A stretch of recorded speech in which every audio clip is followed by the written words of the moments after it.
Restaurer la République pour rendre au Gabon sa dignité, sa liberté et sa fierté, c'est le slogan prôné par Paulette Missambo, candidate de l'Union nationale, l'un des principaux partis d'opposition au Gabon, en tournée dans le pays depuis l'ouverture officielle de la campagne électorale le 12 août 2023.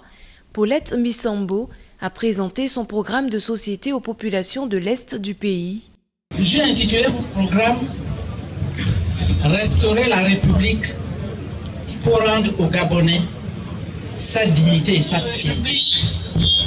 Protectrice dans laquelle moi j'ai travaillé, parce qu'aujourd'hui je suis retraité, mais qui m'a permis de créer les conditions d'études pour nos enfants.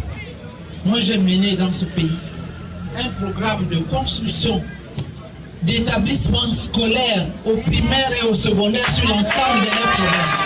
En course contre 17 autres candidats, dont une autre femme à la magistrature suprême, Paulette Missambo ambitionne dans son projet de société créer un revenu pour les jeunes qualifiés en recherche de leur premier emploi, une alternative pour faire baisser la courbe du chômage qui est très élevée chez les jeunes.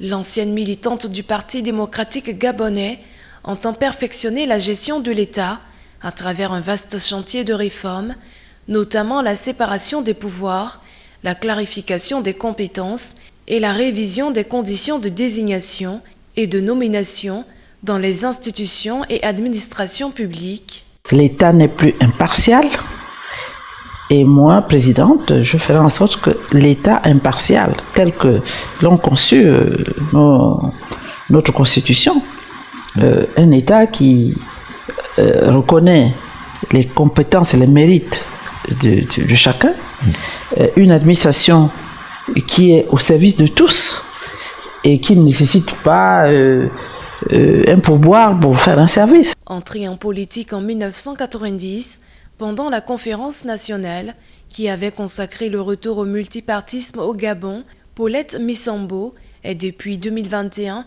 à la tête de l'Union nationale. Elle a fait ses classes en politique sous la présidence d'Omar Bongo, auprès de qui elle a occupé de hautes responsabilités, dont un poste de ministre de la Famille et des Affaires sociales.